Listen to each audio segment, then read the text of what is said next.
On February 29, 2016, I clicked the Create Account button when I created the Tech Deals account on YouTube. March 15, 2016, I uploaded the very first video. I am about to tick past 170,000 subscribers. Thank you. From the bottom of my heart, I sincerely appreciate all of you that come and watch my videos every day. Without you, it's just me talking to a camera and nobody talking back. Your comments, your likes, your subscribes, the interactions on Twitter, the interactions on Twitch, the conversations that I've had with many of you.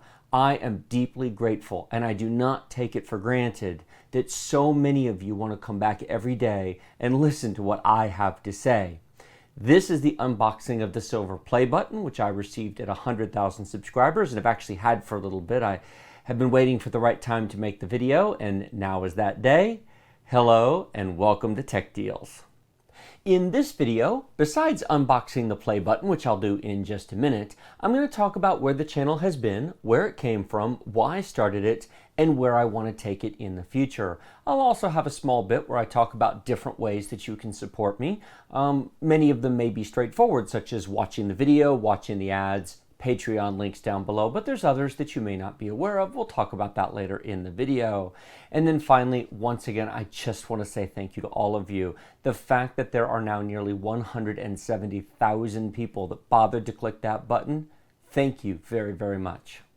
Well, first things first, let's go ahead and unbox this and put it on the desk and look at it in all its glory. For those of you who are only interested in that, well, you don't have to stick around. I might talk for a while. I do that from time to time.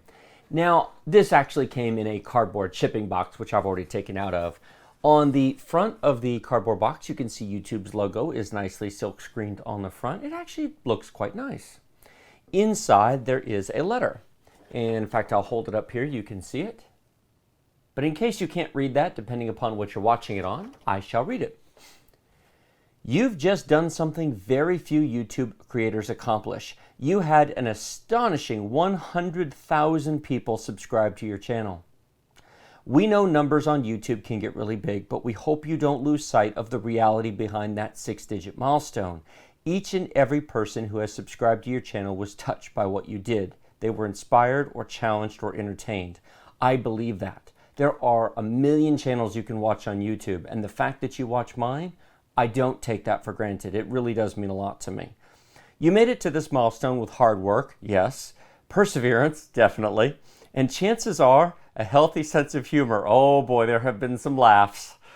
What you've accomplished can't be taken away from you, and we'd like to recognize you in all your hard work with the silver play button, a small token of our esteem and respect. We know you don't do this for rewards. I really don't. I do it because I love it. I do it because I actually enjoy doing this. You do it because you have a drive to create and share, and because you found an audience who cares. Yes, I have. Believe us when we say that we can't wait to see what you do next. 1 million subscribers may seem a long way off right now. It does, actually. But you're closer than you think, and we're rooting for you. Congratulations. Sincerely, Susan, the CEO of YouTube. I can't pronounce her last name. My apologies, Susan. Well, I'm going to keep that. That's cool. I mean, yes, they print that off for everyone, but it's true. There's a lot of people who have spent a lot longer on YouTube than I have who haven't reached this milestone. And so that's, I don't often get emotional, and there may become a point in this video where I do, but it's a major deal. The fact that I've had millions of people click on my videos and views. I think at the moment I'm about 17 or 18 million individual views across my videos. A couple of my videos are approaching the 500,000 view mark individually, mostly the graphics card comparison videos. I should probably do more of those. People seem to like them. Any case, let's look, enough talking for me. Why don't we take a look at it? There is a protective piece of foam in here. There'll be a lot of talking in this video. How about, well, you're going to see the reflection of the camera, but oh well. The camera's sitting on a tripod there. If I hold it this way, that's not as bad. The reflections weren't as bad in my former, let's see if I hold it that way. The reflections were not as bad in my older videos because I actually had an office that I was filming in. That's something I'm going to talk about in this video, where I came from, how I started, why I'm now in this room, where I plan to go, and some of that whole how you can support me thing, because it will help me get there faster if you are interested in seeing me in a larger filming room like I used to be. This is really nice. This is definitely going to get mounted on the wall. I'll have to see how it reflects, but I'll stick it back there somewhere. I'm actually going to leave it there for the moment because it just completely reflects sitting on. I had it setting up on the desk and the camera reflects it, so I'm just going to leave it there for a minute. A question that I am often asked: why did I start a YouTube channel? How did I get into computers? And why did I call it Tech Deals? Great questions. First of all, I've been in computers my whole life. I am 41 years old and I got my first computer in 1984. Just when I was about 8 years old. It was an Apple IIe and I loved it. It was the most amazing thing that I had ever seen. Before then, I had played around on a typewriter. I knew what they were. But if you had a document or you wrote something down on a piece of paper or used a typewriter, if you wanted another copy or you wanted to change it and get another copy, you had to retype the whole thing. With a computer, there was this thing called a disk that you could save your work to, make changes, and pull it back up anytime you wanted. That just blew my young mind. I thought it was the coolest thing ever, and I have loved computers ever since. The very first program I used on a computer was actually in school. Before I got the Apple IIe, they had an Apple II, and it was called Print Shop. And we each got a chance to make a sign just on a standard sheet of paper. This was in the old 9-pin dot matrix printers. And what just was absolutely incredible is you made the sign, which of course was ugly, black and white, not fancy. You only had a few borders and a few clip art to pick from. You could type a few words in, and then you click print, and this machine, very loud, very slow, but at the time it was epically cool, would then print it out on that continuous form feed paper. Then you would save your design to the disk. You could turn the computer off, come back the next day, turn the computer on, put the disk in, and your work was back up. Now, of course, today you take this for granted. Well, of course, that's how they work. But first of all, not everybody had used a computer in 1984. They were still pricey and expensive, and a lot of people either hadn't used one or didn't own one or just weren't that exposed to them. And of course, at my young age, I thought, wow, I only have to do the work once and don't have to repeat it. I fell in love. So I told my parents what I wanted for Christmas, and for that Christmas, we got an Apple IIe, and I absolutely loved it. Now, I have during live streams talked about all the interim events between that Apple IIe, my first 386, the 46, and so on through the 90s, my first computer job in a computer store. I'll save you the long story now. But the long and short of it is, I started my first computer networking company when I was 19 years old. This was in 1996. And I started it with a friend who I'd met at that local computer shop that I have mentioned several times during my live streams. And that was an educational experience. That's when I first got into networking. We were doing Windows 95 boxes with Windows NT 4.0 boxes. And that was an amazing experience. I got into web development briefly, but not in a serious way. We did that for about a year before we just focused on the hardware end of things. But to make a long story short, I've been doing this for a very long time. I've been building computers, tinkering, upgrading, playing with them for a very long time. I've done it professionally for actually now over 20 years. I guess it's been 21 years since I started that first company.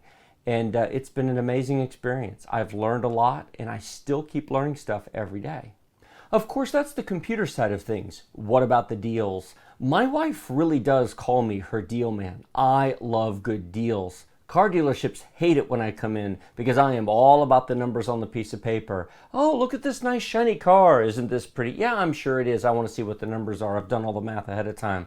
I am that person that comes in with everything printed out on a piece of paper knowing exactly what I want to pay. Here's the average of what everybody's paying. Here's the cost. Okay, I want to pay less than all of this. The best way to get a deal on a car, by the way, buy a car when you don't need one. When you need one, car dealers can smell that from a mile away. When you can turn around and legitimately walk out the door saying, yeah, my current car's fine, I don't need a new one, that's when you'll get the best deal. When it comes to technology, I could do an entire episode on nothing but past historical deals. What moments in time were the best deals? The Celeron 300A back in the Pentium 2 days, for example. It was a 300 megahertz processor on a 66 megahertz bus. Most of those chips did not have any problem, however, running at 450 megahertz by simply installing them on a motherboard that would take a 100 megahertz front side bus. Now, the Celeron 300As had 128 kilobytes of level 2 cache, whereas the Pentium 2s had 256 kilobytes of cache, but that wasn't a big deal and the price difference was massive. Those kind of deals, all throughout the era of computers from 386s to 486s to today, I love those kind of things, and maybe I should do an entire video on nothing but the history of when those moments existed. For example, if you bought an i7 2600K back in 2011 and you overclocked it with reasonably decent cooling to 4.5 gigahertz, you still really don't need to replace it. It still plays all current games. It's still a powerful machine 6 years later. That was an incredible value for the money. Had you bought a lesser machine back then, you might have had to do an upgrade, so the extra cost would have been worth it. Interestingly enough, in 2017, I think the Ryzen 7 1700 is that deal today. Now, I know that from today's point of view, for example, a Ryzen 5 1600 is the better value for the money. Current core count, current clock speed, and current performance, for $210, a Ryzen 5 1600 is a better deal for the average person today than a Ryzen 7 1700. But I think 5 years from now, the 1700 would be a better deal. I think the 8 cores will matter. You'll grow into them over the next 5 years, whereas maybe 3 years from now, you'll be looking to upgrade the 1600. So if you've got the extra $80 or so that a 1700 costs, I think that's actually the 5-year deal today. Okay, this video is not supposed to be about current deals, but that's just an example of how my brain thinks. I'm thinking of total cost of ownership. For that extra money, if you get an extra 40% of life out of a part for an extra 20% cost, then you've gotten a good deal. It's why, for example, currently a GTX 1080 is a much better deal than a 1070 at the current prices because of mining. Currently, GTX 1070s are between $430 to $450. GTX 1080s are about $510. But if you divide the performance by those prices, the 1080 is about 25% more powerful. And so it's actually a better deal for the money than a 1070 is at current prices. Now, if you can find a 1070 for $350 or even $370 or so, then that actually becomes the better deal. So which card is the fastest or the slowest has to be taken into account with what the cost is, not just what the raw performance is. What about the teaching part? What about the education? When I was in 9th grade in junior high, my history class was American history. I was that kid who read his American history textbook cover to cover in the first month of class. Yes, I know, but I love this stuff. I love teaching, I love history, I love learning. I've always been somebody who's had my nose in a book all of my life. I have read a lot of books over the years. The challenge to being a teacher, unfortunately, is that unless you are in the rare echelons of, say, a tenured fancy college professor or certain other schools, the pay's not that great. And I've got a family and 3 kids to support. So I ended up not becoming a teacher because at the end of the day, I don't think we pay teachers enough in this country. That's a topic for another time, but the most important job, in my opinion, in this country is educating the next generation. If my city came along tomorrow and said, we need to raise your property taxes 20%, but that means we can hire more teachers and lower class size, I would, of course, say yes. Of course, a lot of my neighbors without kids probably wouldn't be too excited about it, and I understand that. But teaching is something that I've always been passionate about. I love the process of learning. I love learning myself, and I love helping other people learn. I love seeing people's light bulbs go off when they learn something. Now, I can't really do that through the camera and YouTube as well as I can in person. But over the years of having technology companies or working in various places within IT, one thing that I've had an opportunity to do is to take non-technically literate people and find relatively simple ways to explain overly complex subjects. If you've been watching my channel for a while, you'll note that when a new graphics card or a new CPU comes out, I don't sit here and rattle off every technical specification.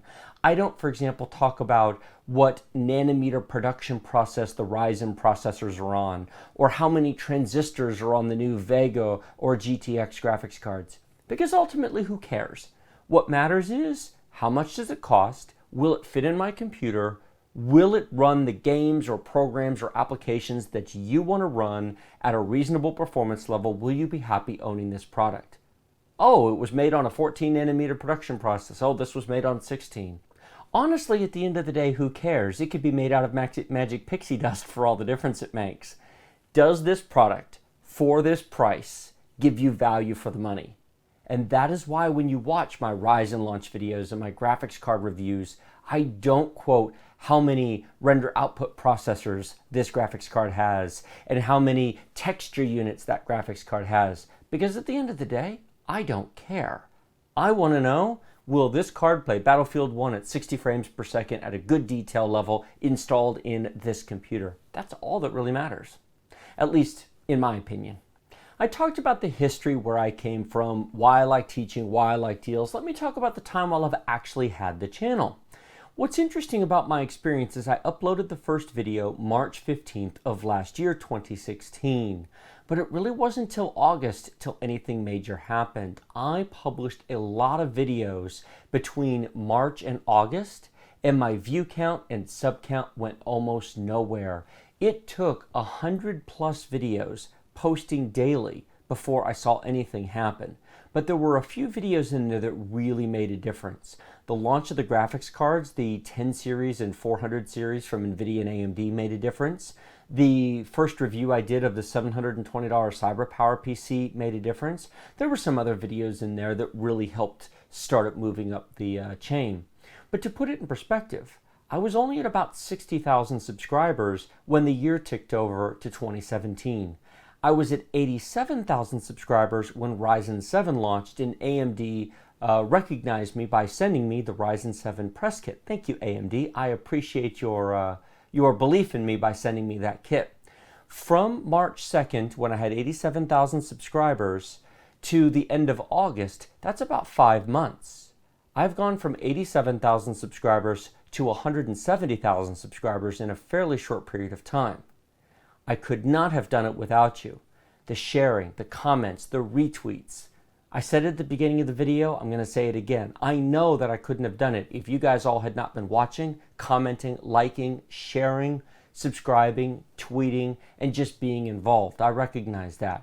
Now, I have to be here to make the videos, but it is a team effort, because if you guys aren't there, it's just me talking to a camera. When I started the channel last year, I had a separate company that I did outside consulting work on. Now, that no longer exists. I went full-time on YouTube April of 2017. But last year, I had an office. I had about 2,200 square feet of office, and I had a few employees, and I had an extra space that I used to do all of my YouTube videos in, more than I have at the moment. I'm actually filming this out of my house, out of a spare bedroom. But at the time, I had a room that was large enough that I could put the camera back and create a depth of field. I could put the white paper up in the background and have a standing desk and have a little bit nicer shooting environment. At the moment, I'm in about 11 foot by a 12 foot room, which is why the camera is now so close. It doesn't give me any depth of field work. However, I am much happier doing this full time than I was doing that. I'd gotten burned out doing that for almost 6 years. I did make a fairly substantial investment to get the channel going. I used the money that I was making consulting, and I threw it all into the channel, and some savings as well, buying the lights, the camera, the desk, and a lot of hardware to review. Everything that you saw in 2016, I paid for. A lot of the stuff you've seen in 2017, I've paid for. Yes, I've started to get samples. AMD has sent me a couple of things. Corsair, Cooler Master, and a few other companies. Be Quiet. Thank you, all of you who have sent me stuff. But a large amount of items that you've seen, I paid for myself. Now, most of what you've seen reviewed ends up getting sold again. Now, I usually do lose a little bit in the process, but not tons, because I keep these things in good condition and I turn around and I try to time my resale in order to make money. In fact, this summer I've done pretty well selling video cards. If you've seen my various which video card should you buy, for example, with the GTX 1070, I've had 7 1070s up here on the desk. At $400 a piece, that's nearly $3,000 worth of graphics cards. I only have 2 1070s at the moment. I've sold the rest. I have to. I need them in order to fund the channel and buy other things. However, that was always intended to be a limited time thing. I could never afford to do that indefinitely. I always was running under the assumption that when I reached a certain point, I would then start to get more advertising dollars from YouTube, support from manufacturers, possibly sponsorships, the way that some of the larger channels, Paul, Kyle, Linus, Jay's 2 Cents, etc. My apologies for anybody I leave out. The way they have like pre-roll ads, for example, paid sponsorships. Now those are separate, of course, from the reviews. But those kind of ads are what allow them to do what they do. The YouTube ad revenue alone isn't actually enough to pay for this. I'll talk more about the money when I get to the how can you support me if you'd like to help part, but suffice to say, I threw a lot of money at the channel to grow as quickly as I could because I knew that I wanted to quit doing what I was doing and make this a full-time endeavor, and I knew that was never going to happen unless I got it large enough, fast enough in order to make this a full-time business. Of course, that doesn't explain why I'm now filming out of my house. And the simple answer is I was paying nearly $3,000 a month in rent for my office. Now, I could afford it when I had my prior business, but I cannot now. YouTube is making me just enough to live on at the moment, but no more. And so I had to move back home and set up a spare bedroom in order to film. I don't want to stay here. My goal, and I'll talk about this more in a minute, is to eventually get back to an actual office, set up a proper studio, and eventually hire an editor. An editor is the one thing I most need in order to actually crank out more consistent videos and better videos. I really want to get better B-roll shots done, better cuts, and I can get the length of the videos down without cutting out content with better editing. It's just not my specialty, and I much prefer finding deals, reviewing hardware, testing things, and talking to you than sitting in front of Adobe Premiere Pro and editing videos all day. So in March of 2017, I gave up the office space, moved everything home, started filming, and if you've been watching my videos over the summer of 2017, you will have noticed that there was an absence of a lot of hardware reviews. It took me quite a bit of adjusting to figure out how to film here. There was a large gap, for example, of no system builds. There was the Ryzen 7 system build, which was actually the last build that I did at the office before I left. And then just recently, I put up the Ryzen 5 1600 build. That large gap was due to the moving home, setting up the office. I didn't have the room, for example, to put the overhead camera crane the way I had in the office. The ceilings are lower here, and I didn't have, that actually takes up more space than you think to set up a crane with a camera overhead. But I've got a new setup for that, and so there will be more build videos coming up very shortly. Skylake X, I just the other day published the X299 motherboard review. The full Skylake X build is coming, then a Ryzen 5 1600X, and then a Ryzen 3 build, and then when Coffee Lake launches, I will definitely review that. My hope is that by summer of 2018, the channel has grown by enough and there's enough money coming in that I can move back into an office space, get a better filming setup, a better place to do reviews where I can have a dedicated place to do B-roll footage and building footage without having to rearrange the cameras. That will improve my production output of videos and improve the quality of my reviews, and then ultimately hire somebody to do most of the video editing and the filming, similar to the way Jay's 2 Cents has moved out of his house and then hired somebody to help with that. Now, he waited until he had 1 million subscribers to do it. I don't think you have to wait that long, but hey, we each do it at our own pace. Kyle recently made a move over at Bitwit, and you know, that's going to be something that I'm looking to do probably summer of 2018. So this is going to be here through Christmas of 2017, but one of these days I'll get out of this and get back to a more professional setup, hopefully when I have a little bit more money coming in. Now, having said all that, do I want to get as big as Linus Tech Tips is with 20 employees in a 2-story building?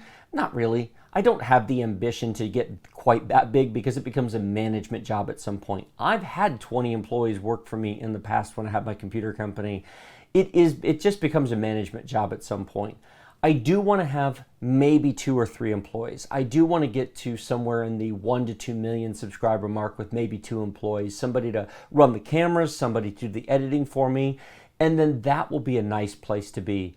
I have a wife and 3 kids, and I don't want to be working so much that I don't get to see them. Family time is very important. So what I'm looking for is a really good balance of work time with YouTube and then a balance of family time. That is also, by the way, another reason of why I gave up the consulting work. Too much traveling, too many late nights, too much lack of control over my schedule. If I want to take a day off with YouTube, I can. If I want to schedule some videos in advance and go on vacation, I can. I can travel with my family. I can do things with my kids. I can be there for their school plays. I missed too many things in the past 5 years with my kids because of my previous work. And that really, at the end of the day, is why this is so much more important to me than what I used to do. I briefly touched on it before. Now I'm going to talk about it in more depth. Money, or how you can support me. Now, watching, liking, subscribing, and sharing my videos is the first easy and free thing that you can do to help me out. It really does make a difference. The view time, watching the entire video, not just the first 5 minutes of it, it actually makes a difference to the Google Analytics. Clicking that like button does make a difference. Subscribing, clicking the share button and sharing that link on social media with your friends does make a difference. And that doesn't cost you anything, just a little bit of time. Watching the videos leads me into the ads. Now, if you've been on YouTube for more than 5 minutes, you've probably seen an ad at some point, unless either A, you are a YouTube Red subscriber, or B, you run an ad blocker. Yes, we'll talk about ad blockers a little bit in a second. First of all, if you are seeing the ads, some ads have a skip button. Please be aware that if you skip the ad, we don't get paid anything. It's not a sliding scale. It's not a partial payment. If you click that skip button just as soon as you're able to, you might as well not have seen the ad in the first place because we don't get anything for it. One way, if you simply have no other options available to support content creators such as myself, let the full ad run. Now, I understand some ads are longer and some are annoying, and if you feel the need to skip some, fair enough, that's your choice. That's what the button's for. But if you want to support your favorite content creator, hopefully I'm one of them, then letting the ads run does make a difference. The ad revenue I receive by itself is not enough to live on. With 170,000 subscribers, I couldn't do this for a living on just the ad revenue. But it is a large enough percentage that without it, I also couldn't do it. So it's an important point of the income, but there's some others that I'll talk about in a minute. I mentioned YouTube Red. YouTube Red is a service that's available in many, but not all countries. In the United States, the current price is $10 a month. It does several things for you. It gets you a Google Music subscription. It gets you access to special content on YouTube available only to YouTube Red subscribers. But most importantly, it gets rid of all ads from YouTube. You will never see another ad on YouTube. But we still get paid. Now, how does that work? What YouTube does is they take all of the minutes of watch time. It's not based on views, it's based on minutes of watch time, hence the longer videos, the streams, for example, that I upload to YouTube. If you are a YouTube Red subscriber and you watch an hour of my content total, whatever videos that may be, at the end of the month, they take up all the watch time that you have watched. They take a portion of your $10 and they divide it among all the content creators that you watched the videos of. If, for example, 1% of all of your watch time on YouTube was my videos, for example, then I will get 1% of your $10 a month less the, I think, about 30% or so that YouTube keeps. But it does mean that I get paid. Now, we're not allowed to disclose how much the YouTube Red money is specifically, but I can tell you that more than 10% of my YouTube income is YouTube Red money. It's more than you think. If you are able to support your content creators by subscribing to YouTube Red, it really would make a difference. If even just 5% of the people watching my videos signed up for YouTube Red tomorrow, it would make a noticeable difference in the amount of money that YouTube paid us each month. The other side of YouTube Red is ad blockers. Now, I understand that people run them. I understand that not all of you are going to be dissuaded to disable them just because I asked nicely. So let me proceed to ask nicely. Would you please consider whitelisting my channel or YouTube in your ad blocker? Now, I know that some people like to run ad blockers because if you go to websites and they have third-party dynamically loaded ads, some of those ads can be either large or slow the page down or even dangerous. The ads on YouTube are not because Google serves all those ads directly. So whitelisting YouTube is not the same as not having an ad blocker at all. Now, if you do still choose to run it and can't for whatever reason subscribe to YouTube Red, there is the option of direct support via other methods. In short, we have Patreon, direct PayPal donations, subscribing over on Twitch, and then using the links in the video descriptions. The first of those options is Patreon. Now, the link to Patreon and everything else I'm discussing will be down in the video description below, but the way Patreon works is it's a pledge system. You pledge a certain amount of money, and each month they take that money and send it to me, minus a very, very small processing fee, only a couple of percentage points. If you want to support me or any of your other favorite content creators and you want the most amount of your money to come to us, Patreon is one of the best ways to do it because they take an extremely small cut of the money. Now, Patreon is a monthly donation service. You can cancel anytime, there's no obligation. But if you sign up for $1, then each month at the same time, you'll be charged $1 for a donation. You can change it to more or less or cancel it anytime that you want. Now, I do want to expand what I do with Patreon and do more with the donor dollars. In other words, give rewards for various contributors. I so far have a handful of contributors on there, and if you have been a Patreon supporter, I appreciate it. I haven't done a lot with it. I really would like to. Either Patreon only live streams or perhaps Patreon early access to videos. Nothing is finalized or solidified there, but I do want to do something there to encourage more Patreon support. If you don't like the idea of monthly contributions, but you want to make a one-time donation, or perhaps one of my videos was especially helpful and you'd like to kick a couple dollars my way, there's always PayPal.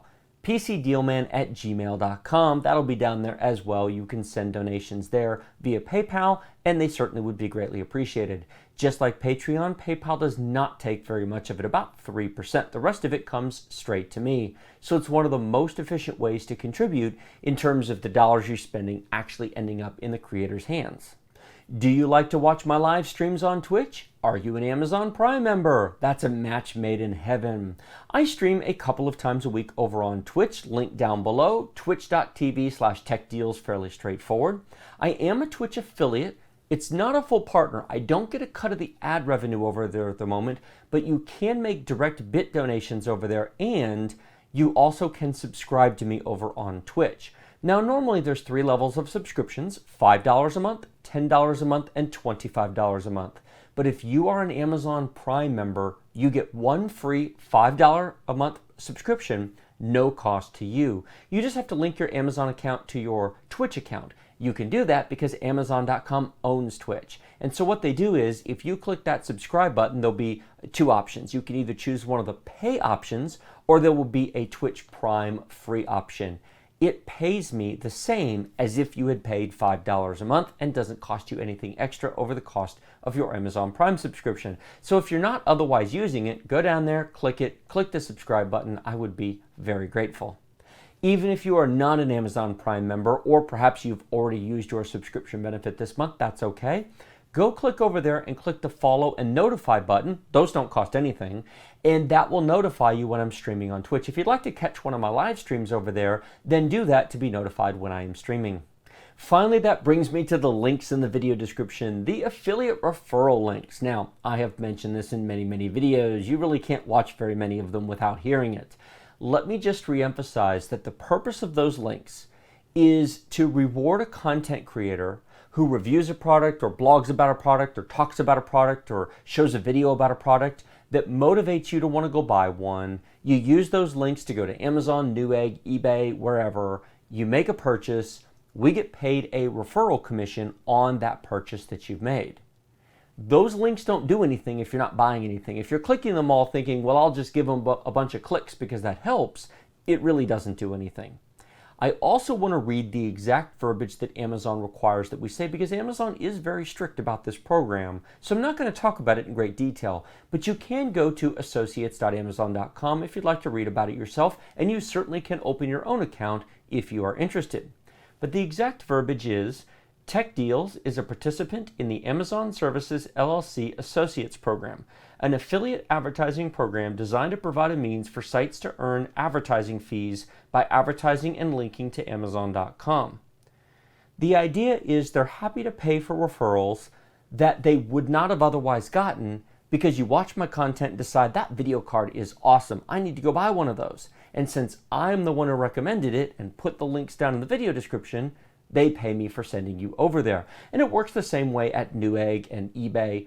That's what all the links down there are for. They help put food in my mouth and my kids' mouths, and I'm greatly appreciative.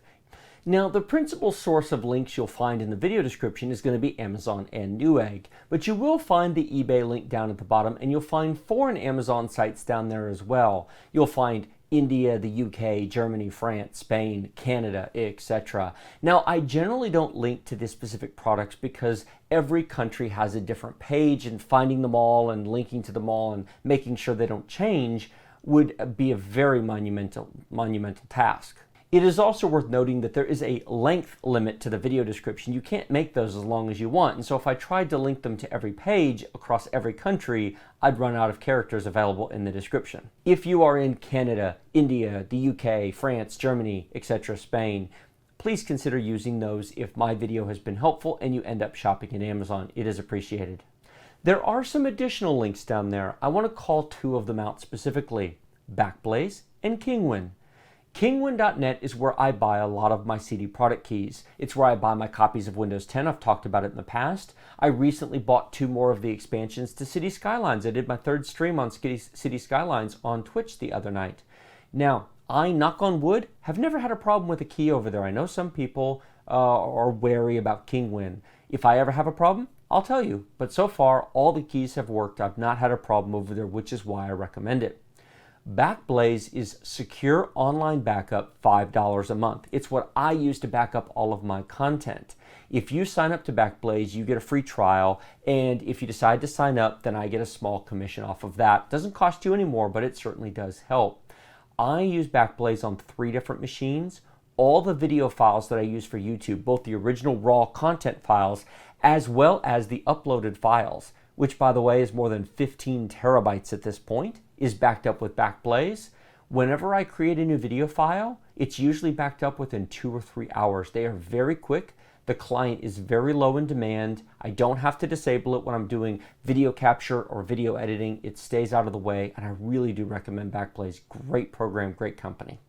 Once again, I simply want to say thank you to all of you. The fact that 170,000 of you have subscribed, the fact that there have been millions of views, tens of thousands, if not hundreds of thousands of comments beneath videos, the fact that many of you follow me over on Twitch and Twitter, I appreciate it greatly. There are so many people making videos on YouTube.